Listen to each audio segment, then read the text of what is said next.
Hello my dear student, तो कैसे हो आप सभी लोग और कैसी चल रही है आप लोगों की बोर्ड एग्जाम की तैयारी। आज का ये क्लास सबसे ज्यादा स्पेशल है। जितने भी स्टूडेंट चाहे वो क्लास 10th में हो या फिर बच्चा क्लास 12th में हो, ठीक है, दोनों के लिए आज का ये वीडियो बहुत ज्यादा स्पेशल है। जो 2027 बोर्ड में भैया हिंदी का पेपर देने वाले हैं, हिंदी का पेपर देने वाले हैं, आज का ये वीडियो बिल्कुल लास्ट तक देखना, क्योंकि इस वीडियो को देखने के बाद जो बच्चे क्लास 12th में हैं उनका 9 नंबर बिल्कुल पक्का हो जाएगा। 9 में 9 नंबर क्लास 12th वालों का। जो बच्चे क्लास 10th में उनका 7 नंबर बिल्कुल पक्का हो जाएगा। आज का ये क्लास बहुत स्पेशल है।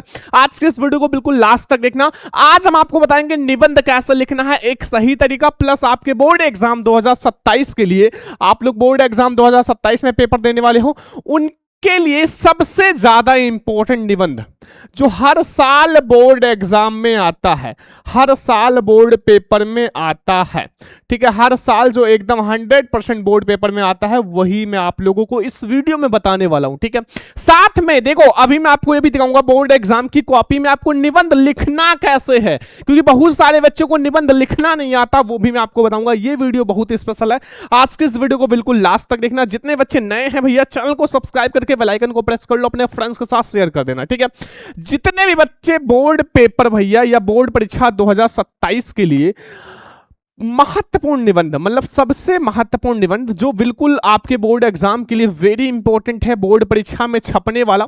जैसे आप लोग बोर्ड हॉल में पेपर देने जाओगे, आपके बोर्ड के पेपर में आपको एक पेपर दिया जाएगा, उसमें निबंध का सेक्शन रहेगा और हिंदी में सबसे ज्यादा नंबर का निबंध ही आता है, ठीक है।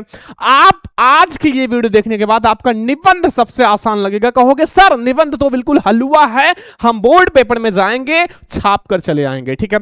देखो ये हम आपको 5 निबंध बता रहे हैं, ठीक है, 5 निबंध। साथ में अभी मैं आपको ट्रिक भी बता दूंगा, मतलब ट्रिक भी बता दूंगा आपको निबंध लिखने का ट्रिक। मान लो आपको निबंध नहीं आता तो आप ट्रिक से लिख कर आओगे, ठीक है। सबसे पहले आप 5 इंपॉर्टेंट निबंध, आप एक छोटी सी कॉपी ले लो बच्चा, एक छोटी सी कॉपी ले लो और उसमें ये 5 निबंध लिख लो, ठीक है। ये 5 निबंध लिख लो और इसमें से 3 निबंध बोर्ड पेपर में आएगा, चाहे आप क्लास 10th में हो या 12th में हो। 12th में तो जरूर आएगा, 10th में तो जरूर आएगा, मतलब दोनों के लिए इंपॉर्टेंट है। सबसे पहला, प्रदूषण की समस्या तथा समाधान। आप जाके 10 साल पहले का पेपर उठा के देख लो, चाहे क्लास 10 या 12 का। ये ऐसा हो नहीं सकता कि ना आया हो, हर साल रिकॉर्ड है, हर साल का रिकॉर्ड है कि प्रदूषण की समस्या तथा समाधान पर निबंध आता ही आता है, ठीक है। तो पहला आपको यही निबंध तैयार कर लेना है, प्रदूषण की समस्या तथा समाधान, ठीक है। बहुत इंपॉर्टेंट निबंध है बोर्ड परीक्षा 2027 के लिए, आज ही लिख लो और फिर जब पेपर देकर आना मिला लेना। अगला, जनसंख्या वृद्धि के लाभ और हानि। जो ये जनसंख्या वृद्धि हो रही है, अभी भारत की जनसंख्या 144 करोड़ से भी ऊपर है, अभी आप लोगों को जनगणना स्टार्ट है, ठीक है। अब ये जो जनसंख्या वृद्धि है इसके लाभ और हानि बताने। भैया इसके लाभ बहुत कम है, हानि बहुत ज्यादा है, हानि बहुत ज्यादा है, ठीक है। बहुत इंपॉर्टेंट निबंध है बच्चों, आपके बोर्ड परीक्षा के लिए वेरी इंपॉर्टेंट है, मतलब वीआईपी निबंध है, वेरी इंपॉर्टेंट है, तैयार करके ही बोर्ड हॉल में पेपर दे देना। फिर विज्ञान वरदान है या अभिशाप। बच्चा विज्ञान जो है, जो साइंस है, एक वरदान है या अभिशाप है, यानी कि ब्लेस है या कर्स है, ठीक है। बहुत इंपॉर्टेंट है, आपको ये तीसरा निबंध भी तैयार कर लेना है बोर्ड पेपर देने से पहले। 5 ही निबंध बताऊंगा और ये 5 निबंध का मैं आपको पीडीएफ भी दे दूंगा, मतलब आपको बिल्कुल मैं ये 5 तैयार करा दूंगा आज के इस वीडियो में। ट्रिक भी बता देंगे, छात्र और अनुशासन, जो छात्र होते हैं छात्र के बारे में और उनका अनुशासन, छात्र को अनुशासित कैसे रहना है ये भी आपको लिखना पड़ेगा। फिर बेटी बचाओ बेटी पढ़ाओ, बेटी को बचाओ और बेटी पढ़ाओ, ये बहुत इंपॉर्टेंट है। तो हम आपको 5 निबंध बताए हैं, एक पहला प्रदूषण की समस्या, जनसंख्या वृद्धि, विज्ञान वरदान, सब छात्र अनुशासन, बेटी बचाओ बेटी पढ़ाओ। हम ये कह सकते हैं कि 2027 पेपर आप देने जा रहे हो ना, बस ये 5 निबंध आप तैयार कर लेना, 5 निबंध, और फिर आपका भैया आपका बिल्कुल नंबर पक्का हो जाएगा निबंध का, ठीक है। ये आपको 5 निबंध तैयार करके ही जाना है। आप लोग ये नोट कर लो या फिर अभी स्क्रीनशॉट ले लो, शाम को नोट कर लेना जब क्लास आप लोगों का खत्म हो जाए, ठीक है। अब हम लोग देखते हैं कि निबंध लिखने का सही तरीका, आपको क्या क्या चीजें ध्यान रखना है। जब आप लोग बोर्ड हॉल में पेपर देने जाओगे तो आपको निबंध लिखने का एक सही तरीका पता होना चाहिए। देखो बहुत सारे बच्चे, लाखों स्टूडेंट पेपर देते हैं लेकिन निबंध में उनका नंबर कट जाता है क्योंकि उनको सही तरीका नहीं पता होता, बस जाते हैं लिख देते हैं और उनका नंबर अगर 7 नंबर का है तो 5 नंबर, 9 नंबर का है तो 7 नंबर या 6 नंबर मिलता है। लेकिन आज ही आप समझ लो कि एक निबंध लिखने का सही तरीका क्या है, टॉपर कैसे लिखता है। देखो सबसे पहले पेपर में अगर आपको अच्छा निबंध कैसे लिखें, अच्छा निबंध का मतलब अगर 9 नंबर का है तो 9 में 9 नंबर आपको मिल जाए, ठीक है। एक अच्छा निबंध कैसे लिखें, आपको जब कॉपी दिया जाएगा तो उसमें एक अच्छा निबंध कैसे लिखें, समझो बहुत ज्यादा स्पेशल बात है। सबसे पहले जो निबंध है, बहुत सारे बच्चे गलती क्या करते हैं, देखो समय कम होता है, आपको थोड़ा तेजी से लिखना और निबंध को सबसे अंत में रखो। आपको पहले निबंध नहीं करना, आप कोई क्वेश्चन छोड़ दोगे नहीं, आपको निबंध को लास्ट में करना है और अपना एक टाइम सेट रखना है कि हमें 25 मिनट रखना है भैया निबंध के लिए।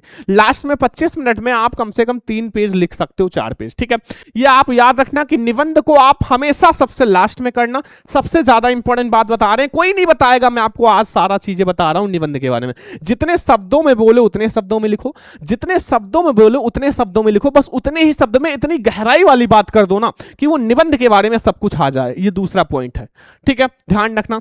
तीसरा नंबर पॉइंट, सबसे पहले आप रूपरेखा बनाओ। कोई सा भी निबंध लिख रहे हो, सबसे पहले आप उनका रूपरेखा बनाओ। रूपरेखा कैसे बनाते हैं अभी मैं आपको बताऊंगा। रूपरेखा का मतलब जो जो हेडिंग आप डिस्कस कर रहे हो 1 2 3 4 करके आप उसको लिख दो, ठीक है, रूपरेखा में, ठीक है। ये बात ध्यान रखो, सबसे पहले कोई सा भी निबंध आप कर रहे हो उसका एक रूपरेखा तैयार कर लो, क्योंकि वो एग्जामिनर देखता है तो आपको पूरा नंबर देगा। लास्ट में जो चौथा नंबर पॉइंट है, पेपर में निबंध जो है 25 से 30 मिनट आप लास्ट में 25 से 30 मिनट आप छोड़े रहो कि हमें लास्ट में जो है कॉपी में लास्ट में निबंध करना है, ठीक है, लास्ट में निबंध करना है। और जो जानो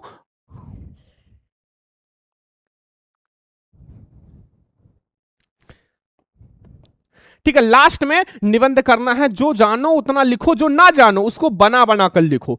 अब आपके माइंड में आ रहा होगा सर मान लो हम निबंध में थोड़ा कम जानते हैं तो ट्रिक से कैसे लिखेंगे ताकि हमें फुल मार्क्स मिले। अभी मैं आपको बताऊंगा आपको ट्रिक से कैसे लिखना है निबंध को। सबसे पहले हम ये समझ लेते हैं कि बोर्ड एग्जाम की कॉपी में आप निबंध लिखोगे कैसे, ठीक है, फिर मैं आपको ट्रिक भी बता रहा हूं। सबसे पहले आप कोई सा भी निबंध कर रहे हो, सबसे पहले आप ऊपर प्रश्नोत्तर संख्या डाल देना। आपको ऐसे ही कॉपी दी जाएगी, एक लंबी कॉपी दी जाएगी। सभी को पता है कि अब आपकी एक लंबी कॉपी आएगी, ठीक है। ये ऐसे ही पेजेस रहेगा, एक लॉन्ग यानी कि फाइल टाइप की कॉपी रहेगी। ये बात ध्यान रखना, फाइल टाइप की। अब आप अगर निबंध लिख रहे हो तो सबसे पहले प्रश्नोत्तर संख्या डाल देना। जैसे यहाँ 9 नंबर है, जो भी आपका प्रश्नोत्तर संख्या 9 है, 10 है, 11 है, 12 जो भी हो आप डाल दो। और जो निबंध लिख रहे हो उसको ऐसे डाल देना जैसे मैंने लिखा पर्यावरण प्रदूषण की समस्या तथा समाधान, मैंने इस पर भैया निबंध लिखा है, ठीक है। ये 2 पॉइंट आप ध्यान रखना, ठीक है। अब सबसे बड़ी बात मेरे प्यारे स्टूडेंट, बहुत सारे बच्चे कहते हैं सर अगर हमें निबंध ना आता हो तो कैसे लिखेंगे। देखो सबसे पहले आपको रूपरेखा हेडिंग डालना है। मैं आपको बता दूं कि आप निबंध लिख रहे हो तो आप हेडिंग बना के लिखना। अब हेडिंग में आपको बता देता हूं कुछ कॉमन, आप ट्रिक समझ लो। अगर आपको निबंध ना आए तो आप हेडिंग बना लेना और हेडिंग बनाने के बाद जो जानो वो लिखो। ट्रिक है कि आपके 4 ऐसे हेडिंग है जो हर एक निबंध में कॉमन है, हर एक निबंध में कॉमन है, चाहे आप कोई सा भी निबंध लिख रहे हो। पहला आप लोगों का रूपरेखा हर एक में कॉमन है, सबसे पहला हेडिंग रहेगा रूपरेखा, ठीक है। ये बात ध्यान रखना, सबसे पहला हेडिंग होता है रूपरेखा। हर एक निबंध का बात कर रहे, कोई सा भी आप दुनिया का कोई सा भी निबंध लिख रहे हो। एक सेकंड जो आपको प्रस्तावना हेडिंग डालना है, सेकंड हेडिंग आपका प्रस्तावना रहेगा, ठीक है। आज ही समझ लो निबंध का पूरा कॉन्सेप्ट क्लियर। तीसरा हेडिंग जो रहेगा वो आप कोई सा चीज लिख रहे हो उसका अर्थ, आखिर जैसे प्रदूषण लिख रहे हो तो प्रदूषण का अर्थ क्या है। और लास्ट में आपका बीच में 1 2 हेडिंग और भर के सबसे लास्ट में उपसंहार लिखना। उपसंहार, उपसंहार का मतलब होता है कि आप इसका निष्कर्ष क्या निकाले, ठीक है। ये ट्रिक है, ध्यान रखना ये ट्रिक है। अगर आप ये 4 हेडिंग आपको डालना ही डालना है और आपका एक निबंध 9 में 9 नंबर तैयार हो जाएगा। बस 2 हेडिंग खुद से, 2-3 हेडिंग खुद से बना के लिख देना, बस आपका 9 नंबर का निबंध तैयार हो जाएगा। अब हम रूपरेखा में समझेंगे, जैसे आप जो जो हेडिंग डिस्कस करो। जैसे मैंने इतना सारा हेडिंग डिस्कस किया, पहला मैंने प्रस्तावना डिस्कस किया है, ठीक है, ध्यान से समझो कोई नहीं बताएगा। दूसरा प्रदूषण का अर्थ, ठीक है। तीसरा प्रदूषण के प्रकार, ये सब हेडिंग अभी हम लोग आगे देखेंगे। और फिर समस्या का समाधान और उपसंहार, ये 5 हेडिंग मैंने डिस्कस किया। इसको लेके मैंने 6 हेडिंग डिस्कस किया। एक अच्छे निबंध के लिए 6 हेडिंग बहुत है, ठीक है। अब देखो इन सबको हम लोग पढ़ने वाले हैं। मान लो आपको रूपरेखा पहले ना आता हो तो पहले आप हेडिंग डाल के पूरा निबंध जो है निबंध लिख लो। हेडिंग जो जो याद आए लिखो, ना याद हो तो आप बना बना के लिखो। फिर लास्ट में आप ये सारे उपसंहार में अपना हेडिंग डाल देना, ठीक है। ये आप ध्यान रखो। अब हम लोग सबसे पहले समझेंगे प्रस्तावना क्या है। सबसे पहले हम लोग समझेंगे इसका प्रस्तावना क्या है। प्रस्तावना का मतलब आप निबंध में एक छोटा सा भाग लिख दो, मतलब निबंध का एक छोटा सा भाग लिख दो जो बहुत ज्यादा मतलब प्रभावित करे, ठीक है, बस वही है प्रस्तावना। देखो आजकल प्रदूषण की समस्या बहुत ज्यादा बढ़ रही है और इस समय हमारे समझ सबसे बड़ी चुनौती है पर्यावरण को बचाने का है, क्योंकि पानी, हवा, जंगल, मिट्टी आदि सब कुछ भैया प्रदूषित हो चुका है। इसलिए प्रत्येक व्यक्ति को पर्यावरण के महत्व को बताया जाना चाहिए और यदि हमने इस असंतुलन को दूर नहीं किया तो मानव जीवन बाध्य हो जाएगा और पता नहीं तब तक मानव जीवन होगा भी या नहीं। बहुत इंपॉर्टेंट है। सबसे पहले प्रस्तावना। अब हम लोग समझेंगे कि प्रदूषण का अर्थ क्या है, आखिर इसका अर्थ क्या है। देखो एक एक पॉइंट को ध्यान से समझो, इसी के अकॉर्डिंग पूरा निबंध आप लिखोगे 2027 पेपर में, ठीक है। और ये वाला तो एकदम जरूर आएगा प्रदूषण वाला, तो आप वैसे भी यही छाप देना, कोई दिक्कत नहीं है। देखो संतुलित वातावरण में ही मानव का विकास संभव है और पर्यावरण का निर्माण जो है प्रकृति के द्वारा किया गया है। बढ़ती हुई जनसंख्या पर्यावरण के संतुलन को बिगाड़ कर दूषित कर देती है। देखो जितना ज्यादा जनसंख्या बढ़ेगा उतना ज्यादा प्रदूषण भी बढ़ेगा और इस प्रकार वातावरण को प्रदूषित करने वाले को प्रदूषण कहते हैं। और जनसंख्या की असाधारण वृद्धि और औद्योगिक प्रगति ने प्रदूषण की एक नई समस्या को जन्म दिया है। इससे मानव जीवन जो है संकट उत्पन्न हो सकता है।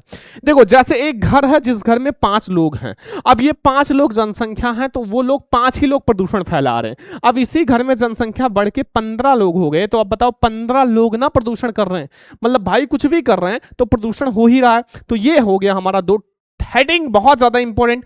अगला आ जाओ, प्रदूषण के प्रकार समझते हैं। आखिर प्रदूषण किन रूपों में पाया जाता है। तो आज के वातावरण में प्रदूषण इन रूपों में पाया जाता है, जैसे वायु प्रदूषण। जो आपके माइंड में आए वो लिख दो प्रदूषण के बारे में, कि वायु जीवन का अनिवार्य स्रोत है। प्रत्येक प्राणी को स्वस्थ रूप से, मतलब अच्छे रूप से, अच्छा स्वस्थ हो जीने के लिए वायु अर्थात शुद्ध ऑक्सीजन की आवश्यकता होता है। और आजकल वायुमंडल में ऑक्सीजन का संतुलन बिगड़ रहा है और वायु अनेक हानिकारक गैसों से प्रदूषित हो गया है, ठीक है। छोटा सा लिखना है, बहुत बड़ा नहीं लिखना है प्रकार में। दूसरा जल प्रदूषण। जल को ही जीवन कहा जाता है। आजकल इतना ज्यादा प्रदूषण बढ़ रहा है कि जल भी प्रदूषित हो रहा है। उसे भयंकर मतलब भयंकर जल प्रदूषण होता है, उससे भयानक बीमारियां होती हैं जिससे लोगों का जीवन खतरे में है। देखो पशु पक्षी सब भैया जल पीते हैं, हम लोग मनुष्य हैं जल पीते हैं। अब जब अगर जल ही प्रदूषित हो जाएगा तो भैया बहुत ज्यादा प्रॉब्लम हो जाएगा, मतलब सबको बहुत ज्यादा प्रॉब्लम हो जाएगा। ये हमारा हो गया जल प्रदूषण। आगे आ जाओ, और हम लोग समझते हैं ध्वनि प्रदूषण। आखिर ध्वनि प्रदूषण क्या होता है। जो इतना ज्यादा डीजे वगैरह बजता है, जो ट्रैक्टर वगैरह गाड़ी वगैरह चलता है, तो ये जो ध्वनि होता है यही ध्वनि है। ध्वनि प्रदूषण भी आजकल का एक नई समस्या है। मोटर, कार, ट्रैक्टर, जेट, विमान, कारखाना आदि से ध्वनि प्रदूषण फैलता है, ये बात ध्यान रखो, ठीक है। अब लास्ट मारा है घा वाला रासायनिक प्रदूषण। द्रव्यों के अलावा रोगनाशक, कीटनाशक, दवा और रासायनिक खादों से भी प्रतिकूल प्रभाव पड़ता है। जो खेतों में भैया इतना ज्यादा खाद यूज करते हो, इतना ज्यादा जो है बीज वगैरह नहीं, हम जो वो रसायन यूज करते हैं, मतलब जो दवा वगैरह, ये बहुत खतरनाक होता है, ठीक है। आपके खेत को कुछ दिन सही रखेगा, कुछ दिन बाद आपके खेत को बंजर बना देगा, ठीक है। अब हम लोग समझते हैं समस्या का समाधान कैसे करेंगे। अब हम लोग समझते हैं कि समस्या का समाधान। देखो वातावरण को प्रदूषण से बचाने के लिए वृक्षारोपण, ज्यादा से ज्यादा पेड़ लगाओ, क्योंकि पेड़ जो है वो बहुत ज्यादा प्रदूषण को कम करता है, ठीक है। और दूसरी ओर वृक्षों के अधिक कटाव पर रोक लगाओ, मतलब आप इधर 5 वृक्ष लगा रहे, उधर 10 वृक्ष कट रहा है तो क्या फायदा, ठीक है। तो उस पर भी रोक लगाओ, अधिक कटाव पर भी रोक लगाई जानी चाहिए। बढ़ती हुई जनसंख्या और औद्योगिक ने विश्व के सम्मुख प्रदूषण की नई समस्या को जन्म दिया है। आजकल अगर वायु प्रदूषण, जल प्रदूषण, ध्वनि प्रदूषण, रासायनिक प्रदूषण, इन सब को आदि को कम करो, थोड़ा थोड़ा करके कम करो, कुछ दिन बाद ऑटोमेटिक कम ही हो जाएगा। उसको समाप्त करने का प्रयास करो ताकि प्रदूषण खत्म हो सके, ठीक है। ये समाधान आप लिख सकते हो। लास्ट में मैं उपसंहार बताऊंगा जो कि हर एक में कॉमन हेडिंग है भैया, कि प्रसन्नता की बात यह है कि भारत सरकार प्रदूषण की समस्या के प्रति जागरूक है और उसने सन 1974 में जल का निवारण अधिनियम लागू किया था। वृक्ष को काटने पर कठोर नियम बनाए गए थे। सभी लोगों को वृक्षारोपण के लिए प्रोत्साहित किया जाए। न्यायालय द्वारा प्रदूषण को फैलाने वाले उद्योग को महानगरों से बाहर ले जाने का आदेश दिया जाए और यह संकल्प लें कि जीवन में शुभ अवसर आने पर एक पेड़ जरूर लगाएं, ठीक है। ये हमारा एक निबंध है और जितना मैंने निबंध बताया बस इतना अगर आप लिख दोगे ना प्रदूषण वाले में तो आपका बिल्कुल खत्म है, ठीक है। देखो आपको 3 से 4 पेज मैंने समझाया। पहला मैंने रूपरेखा अच्छे से समझा दिया, फिर मैंने आपको प्रस्तावना प्रदूषण का अर्थ 1 पेज में समझाया है, फिर मैंने प्रदूषण के प्रकार जो है वायु प्रदूषण, ध्वनि प्रदूषण, जल प्रदूषण, रासायनिक प्रदूषण, फिर समस्या का समाधान, फिर लास्ट में उपसंहार। इतना बहुत है एक निबंध के लिए। आपको पूरा नंबर मिलेगा, एक भी नंबर आपका नहीं कटेगा। ठीक है, तो ऐसे आपको बोर्ड एग्जाम में निबंध लिखना। जो हमारे 4 निबंध बचे हैं ना, ध्यान से समझो, ये जो 4 निबंध हमारे बचे हैं जो मैंने आपको बताया था, ये जो आपका और निबंध है जैसे जनसंख्या वृद्धि, लाभ, उड़ान, विज्ञान वरदान या अभिशाप, छात्र और अनुशासन, बेटी बचाओ बेटी पढ़ाओ, ये सब मैं आपको पीडीएफ में दे दूंगा। ठीक है, और ये आप लोग नोट कर लो भैया, और सारे सब्जेक्ट का पीडीएफ आपको मिल जाएगा भैया। आप लोग जितने बच्चे नए हैं भैया, क्रैश कोर्स ज्वाइन कर लो। ठीक है, क्रैश कोर्स ज्वाइन कर लो, वहां आपको मैं सारे सब्जेक्ट का पीडीएफ, नोट्स, क्लास प्लस आपको पेपर सब कुछ देता हूं। आपको यहां हर सब्जेक्ट का, ऑल सब्जेक्ट का नोट्स मिल जाएगा, क्लास मिल जाएगा, सारे सब्जेक्ट का पेपर मिल जाएगा, बहुत सारा इंपॉर्टेंट, साथ में आप लोगों को जो टेस्ट वगैरह कराया जाएगा सब कुछ। तो आप लोग जल्दी से ज्वाइन कर लो, इसकी फीस बहुत कम है। ठीक है, आप हमें कॉल, एक बर्गर जो होता है उतना ही फीस है, व्हाट्सएप कर लेना इस नंबर पे 99 18 86 31 96, इसी नंबर पे आप हमें कॉल या व्हाट्सएप कर लेना। ठीक है, आज का ये क्लास कैसा लगा कमेंट करके जरूर बताना, और आज के इस वीडियो को लाइक करके सभी फ्रेंड्स के साथ शेयर कर देना। आज का निबंध का टॉपिक बिल्कुल क्लियर हो गया।